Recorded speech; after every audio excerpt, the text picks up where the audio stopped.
Old sins have long shadows. The equalization of state pension age was first mooted in the early 1990s and was enacted in 1995, yet it remains controversial now. The action group WASPI campaigned in the last general election, and that campaign arguably made the difference in some marginals. Theresa May might conceivably have had an overall majority if it had not been for their efforts, and the whole course of Britain's departure from the EU, among other things, might have been radically different.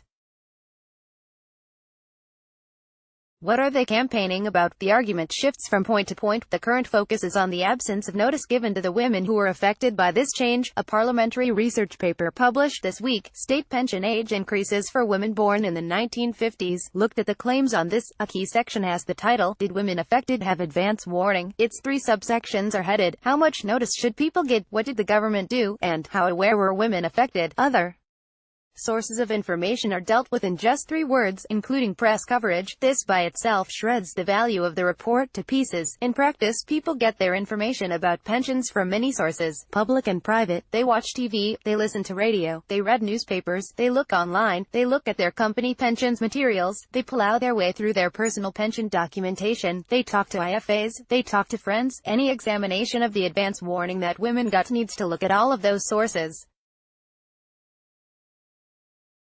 As it happens, there was plenty of press coverage. I was going to look into this myself, but I found that Josephine Cumbo of the FT had beaten me to it. In the period 1993 to 2006, she found more than 600 mentions in the national press. As she notes, it appeared on front pages, it appeared in tabloids. The controversial nature of the changes was fully aired. This was not a law change that was smuggled out in secret.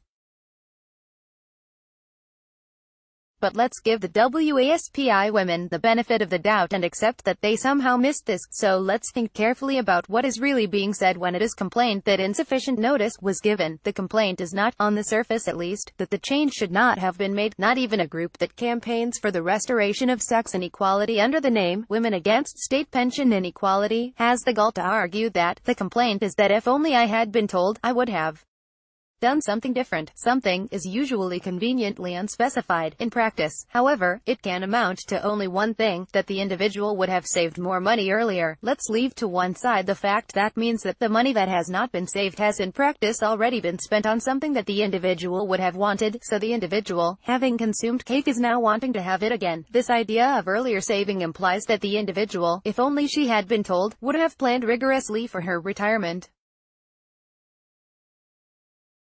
That's hard to reconcile with the evidence or indeed common sense. Even if the changes had been perfectly understood by all, many would not have been able to afford to do more. Many would not have wanted to. The tax advantages for saving in a pension had always been there, but were not taken up with anything like the enthusiasm that financial logic would have suggested.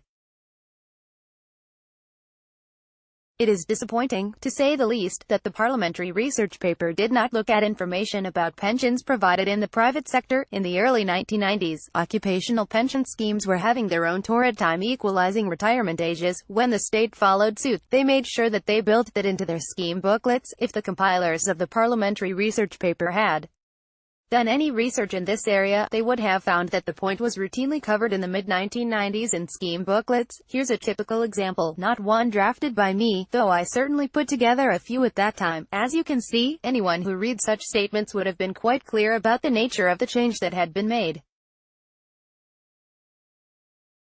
The conclusion we can draw about women who were members of such schemes who were unaware of the change in state pension age is that they did not look in any great detail at their pension scheme literature. Or if they did, it did not sink in. That suggests a lack of interest in long-term saving and casts doubt on whether they would have paid any attention at the time to any government communication either.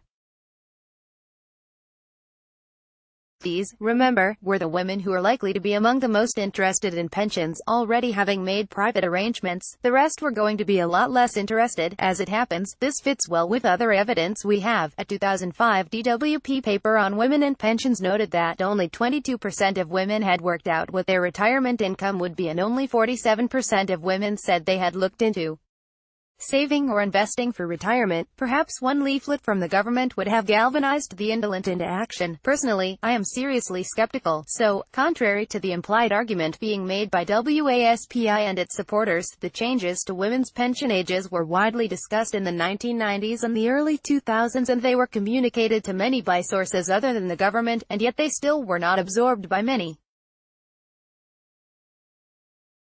The women affected have already had the benefit of the money that they spent, and they have not noticeably been otherwise disadvantaged by any lack of notice, as opposed to disappointed.